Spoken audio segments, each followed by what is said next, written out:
God knows he'll be there. He's just like a gypsy, mighty hard to know. Great American fisherman got fishing in his soul. Fishing with Roland Martin is brought to you by Shimano, makers of the incredible Fight drag reels and Fight rods. Shimano, tomorrow's tackle today. The world's most advanced fishing lines, ultra-sensitive prime and tough strand from DuPont. Ranger boats, we still build them one at a time.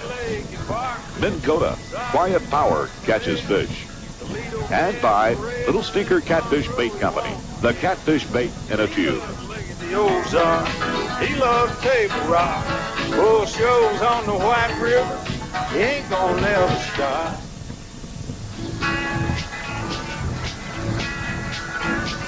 Hi, guy. You made it, didn't you? Hey, Basil. Hey, say, bud. How was the trip up through the Adirondack? Oh, beautiful, beautiful. I really enjoyed it. You came all the way from Missouri? Yeah, I came across Canada. It's a good stretch. Canada? Well, I came all the way from South Florida. We're up here for the Thousand Island Bass Tournament in just a couple of days, but here we are today at Black Lake. We've never fished this lake, and we're going to give it a try, see if we can't find a pattern or two out here to catch a fish. Well, I just wonder if maybe it'll be a little bit like the river over here. I hope so. If it is, I'll love it, because that's my #1 spot over there. Well, you know, I'm excited, Basil. I have a brand new truck here. I'm really neat. A new trailer, new boat, and it's all rigged up, and you're the master rigger. You've rigged so many boats working for Ranger all these years, and you've done so much work with high performance and speed and propellers, that I want to show you a little bit about my boat and see what you think of it. I'd like to look at it. Well, first of all, we have a great van here. It was comfortable. That's why I was late. I had to take a couple naps here in the Adirondacks. Nice, comfortable seats and great miles per gallon. Okay, I have a heavy-duty trailer for long-distance driving. This is a dual tandem wheel trailer with surge brakes, and this is important coming down these hills. Having a surge brake unit like this, a lot of people might not know this, but this boat weighs almost 3,000 pounds, and you really need these brakes in an emergency. Also, with this new trailer, we have this new heavy-duty strap that really holds this boat up firm and in place, and coupled up with that, the strap is much better than the old rope. You know, the rope would get down in there and knot up, and you have all kinds of trouble with it and cut strands on it, but that really works good. That's worth the extra expense right there, having a heavy-duty strap. Also, this trailer has guides for the front of the boat, and it holds it better on a rough road, and it really kind of holds the boat secure on the trailer. You notice this clear propeller? The clear prop. That's a brand new deal, and it's almost invisible in the water when it's going through the grass. All you do is see the grass move, and you don't even hardly see the prop spinning. I guess the fish don't see it nearly as well either. You've got one of these, and I represent Minn Kota at the tournaments, and I didn't even know they had it. So you really got something. It's a brand new deal. Also, coming back to the front end of the trolling motor right here, we have a transducer, and I think it's important because we fish structure. You like to fish creek ledges and rock piles. By having a transducer here, this front depth finder will register the bottom depth right here, and this is a 20-foot boat, practically 20 feet long. So now I can see the bottom depth here and also monitor the bottom depth off the transducers in the back, which run the depth finders in the back. So now I can see the difference between the front and the rear of the boat. And by the way, look at this depth finder. This is a new deal. It has 3 colors. It has the red bottom signal, it has the orange signal that shows a weaker signal, and it has the green signals, which usually green color indicate fish. Okay, let's get up in the boat, Basil. I'll show you a couple other things I've done. Okay, what do you think of that big compass? Well, I'll tell you what, that's really important, especially down on Okeechobee, or like we're going to be on Ontario down here. These little cheap compasses won't get you down anywhere. You'll get lost with them because they sit there and spin, but that one won't. That's a big compass, and you notice the position it's mounted way forward of the electronics on the console. It gives you less interference on the magnetic coordination of the compass. Right. Now, you're familiar with this 390. This is a brand new boat. In fact, I think this particular model it's the first boat that's come off the production line from Ranger. So it has some new features that I'm real proud of.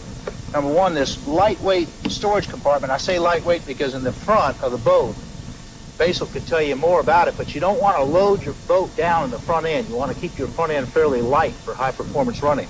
So in the front end, it's a large compartment, but I have such things as vests, throwable cushions, and rain suits. Rain suits, pretty lightweight stuff, really. Stuff that you always have to jacket have. or two. Stuff that takes up a lot of space. Sure, it takes up a lot of space, and it really does a good job. It's a big, big compartment. Now also these locks are kind of neat. These new lift-up lock systems that are really slick. I like these. They are. They're really nice. That's something brand new from Ranger this year. Okay, now, here, a nice deal. This rod box is about a 7-foot rod box. I have 1, 2, 3, about 10 rods in there, a paddle, knives, just a little bit of everything. Running lights, all the long things that I need. You can put a long flipping stick. If you don't have a flipping stick that collapses, a long flipping stick will go in there. Now, here's the pride and joy, though. When you move back to the console, you really see what tournament fishing's all about and what pattern fishing's all about, because Basil and I are both tournament fishermen, and we're trying to establish a pattern whenever we go to a strange lake. Like here we're at Black Lake today. We're going to try to find what patterns work the best. Patterns are that exact set of water and cover conditions that are attracting fish to that spot and other similar spots. So what we're trying to do, we're going to try to find and determine what the water conditions are, what the depth, what the cover, what the structure, what the water temperature is, what the pH is, all the different kinds of water conditions. And here we have a way to monitor all that. First of all, we'll have, well, like the pH meter. It's something that Basil and I have both worked with over the years. Basil, tell them a little bit about what pH does. Well, pH controls the fish differently at different times of the year, especially, you know, around spawning time. Early in the year, a lot of lakes will have a real low pH, and low pH is something you want to pretty well avoid anytime, and especially at spawn. And you watch that pH meter, and you can tell exactly when fish are going to spawn, couple that with a few other things. But pH meter will keep you out of bad water as much as anything. And then, of course, the main thing about pH, anytime you're using it, is hunt for that break, because that's going to be their feeding zone. So today, even though we haven't fished Black Lake, we're going to be looking for the favorable pH and the break lines in the pH. That's right. Also, now we have a water temperature meter. I'll turn the key on for a second. Okay, that's a monitor for that buzz and the oil motor. This temperature gauge now reads 77, but when we hit the water, the little thermistor on the back of the boat, of course, will indicate the proper water temperature. So we're looking for either cooler water or warmer water. For example, in the springtime, we'd look for, say, that 65-degree zone for spawning fish.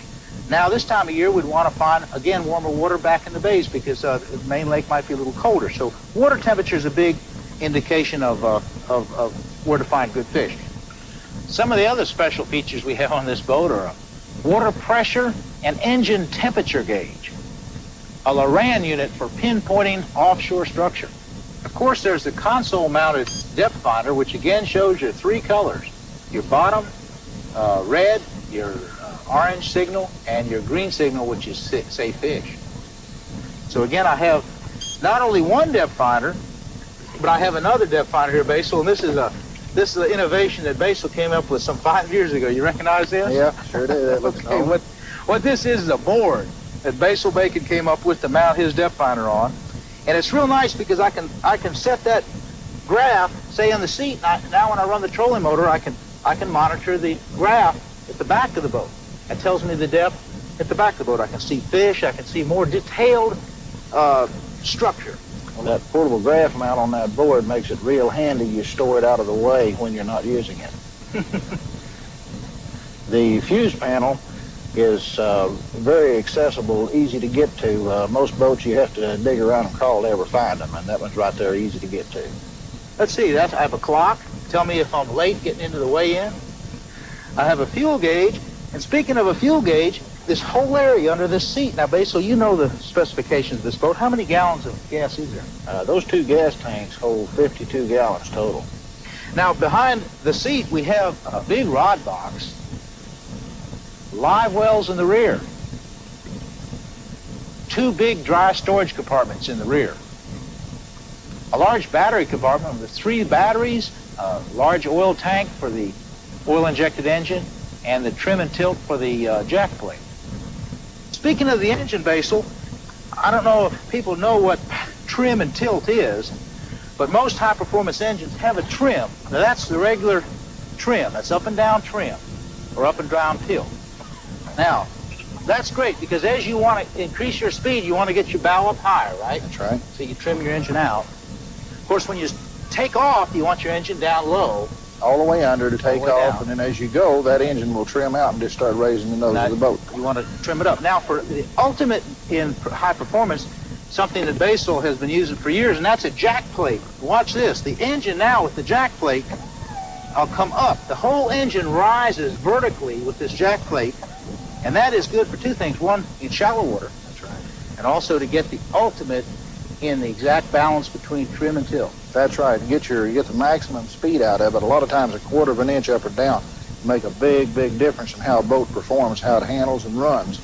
And of course, to me, the most important thing is fishing out in shallow water. Sure.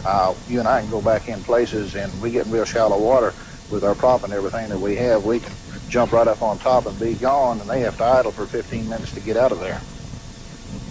Basil, I want you to tell me a little bit about this four-bladed prop. This is quite a performance piece.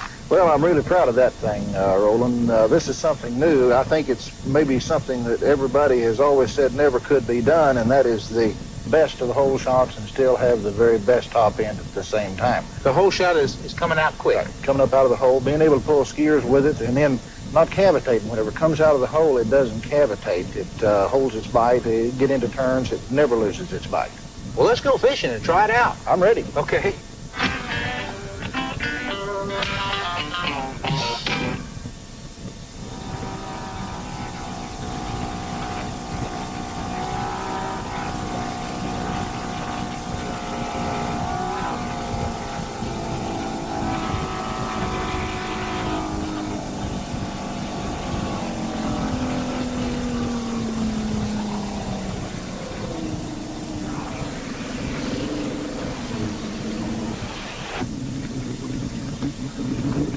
Basil, you know, we were talking about pH a second ago, but look at that. That's the best pH we've seen. Yes, it is. It's really looking good in here. 8.6. I like it. 8.4, 8.5, 8.6. That's perfect. And according to the depth, we're at 8 or 9 feet, and there's some grass, a little bit of grass. You see it just above the bottom.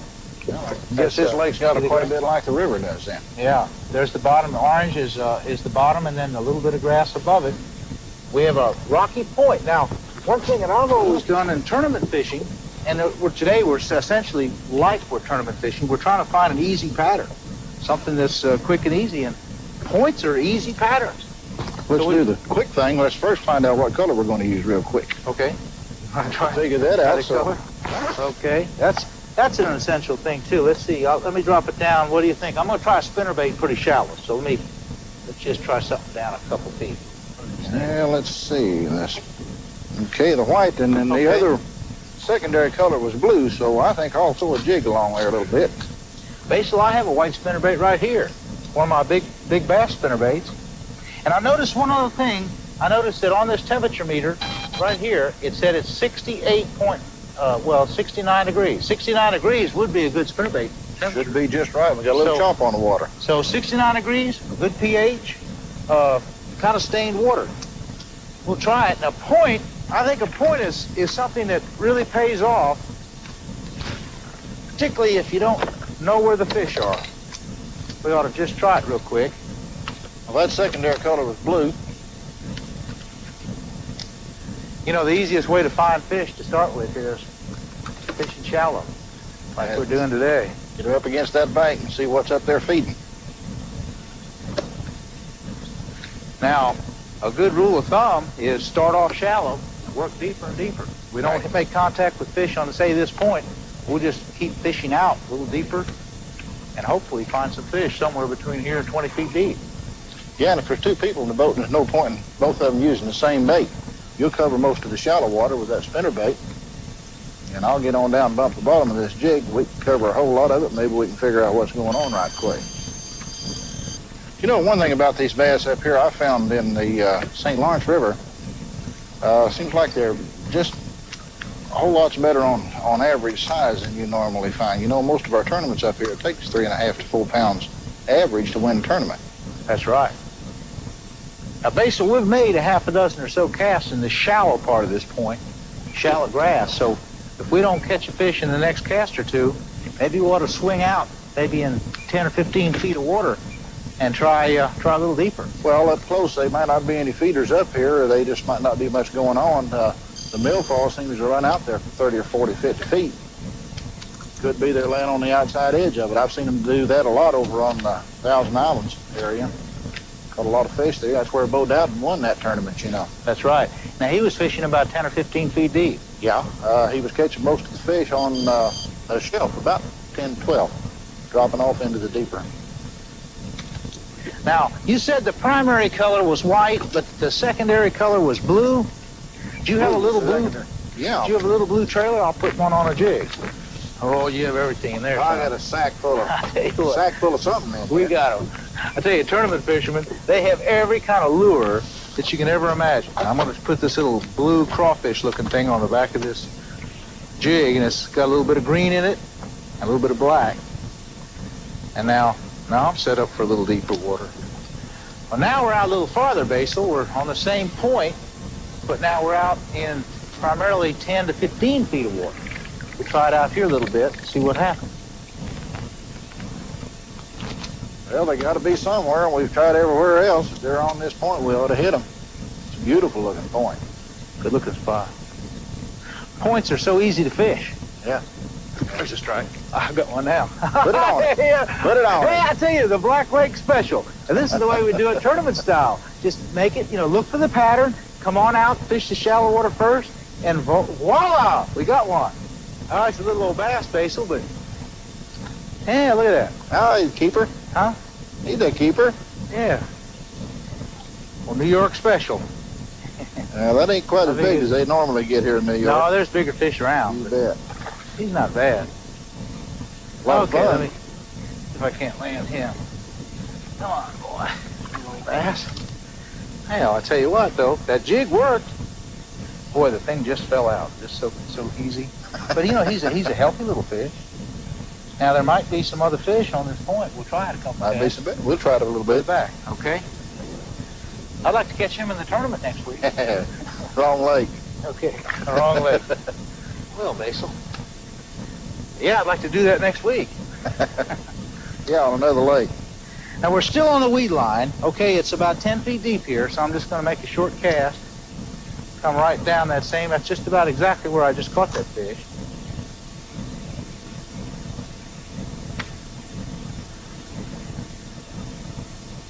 Now, one thing about deep water fishing like this, basically, we might find the schooler fish. It's often that these fish will school up on these weed points. Well, I find that they sure do. That I had a good spot during that Classic over on the St. Lawrence. And there was a bunch of them on that one. Oh, that's right. Really a bunch of them. The wind kind of blew me away that last day. Hey. Oh, hey, There's might a be a bunch little of fish here. I got something along my reel. What's wrong with it? I don't know. Got to tighten up those side things. He feels like a pretty good one. No, he's coming along there. He's not so much. Hey, that's not a bad fish. fish. Reel, I better go to work on it. Maybe. Yeah. Golly, he's pulling along there pretty good. I tell you what, we found a good little pattern. Yep. 10 or 12 feet deep on the weed line and a jig. Well, that's a good thing. Well, I wish I had a net, but sure this year in BASS we're not allowed to use a net. So here I am with no net. All right, have that's to do all the right. best I'll you let can. him know, fish. Okay. But they have a rule this year in BASS circuit that we cannot use a net. A fish like that here in New York is so much bigger. That's like a 5-year-old fish. That's not a little fish. They don't have the long growing season here, do they? No, that's right. Yeah, that's Come back nice here, fella. Hey, he bit my little brute crawdad off, didn't he? Yeah, boy. There we go. Now that's what we call a northern fish. It's probably 5 years old. It's about a 3-pounder. And, in the south, of course, it would be a lot bigger fish. But they grow longer up here. Much older fish. But they sure do. that is a prime candidate for a tournament, I'm telling you. Just That's takes a few more years from the... That's a perfect Oh, pretty fish. Look, Yeah. Old Florida fish is long, like I was saying. Look how pretty that thing is. Oh, that's Go nice. back. Good deal. Okay, Basil. Well, I'll tell you what. Two Easy small one. ones here. I'm gonna ease right back up that weed line and try a couple more casts. Well, we know they're on this spot. What do you think? Let's run up there. I think it's a good thing. Okay. Good enough. There's probably another fish or two here, but really we're just trying to find a pattern. In warm-up fishing, in a BASS tournament, we wouldn't want to catch but a couple fish anyhow. We just want to check it out, of course, so we can come back during the tournament and catch more. That's the way it's done. Now, you know, we don't know anything about this lake, but I know that a marker buoy means that there's something there. And there ought to be a big fish in here. There ought to be a bunch of big fish in here. All right. I felt that. Put it to him. I felt that fish. Hey, that's a big fish. I felt him hit. Now, he hit. I let that jig down off that grass edge, and he busted it, son. One really, really fine fish. Oh, son. Look at him.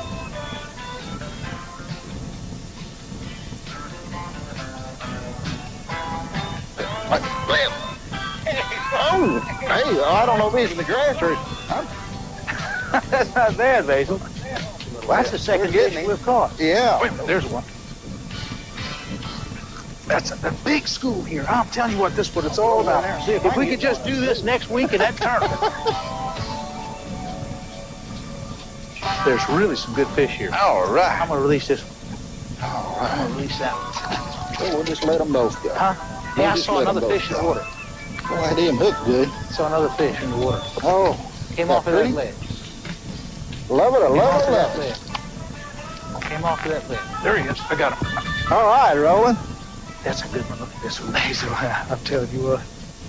That's what it's all about, Basil. When we're tournament fishing, getting ready for a big tournament, we try to find these patterns. We use the right equipment, pH meters, temperature gauges, depth finders, and we have good equipment, good propellers. It's not always this quick, though. No, and it doesn't count today, but maybe next week we'll find some nice big old bass like that. Another trophy 5-pound fish, close to 5-pound fish. And I want to thank you for fishing with me today. I really enjoyed it. Always do, Roland. Folks, the next time you're up upstate New York, try Black Lake, try the Thousand Island area. I think you'll catch some big ones like this too. Company, the catfish bait in a tube. The Ozark, he loves Table Rock. Bull shows on the White River, he ain't gonna never stop.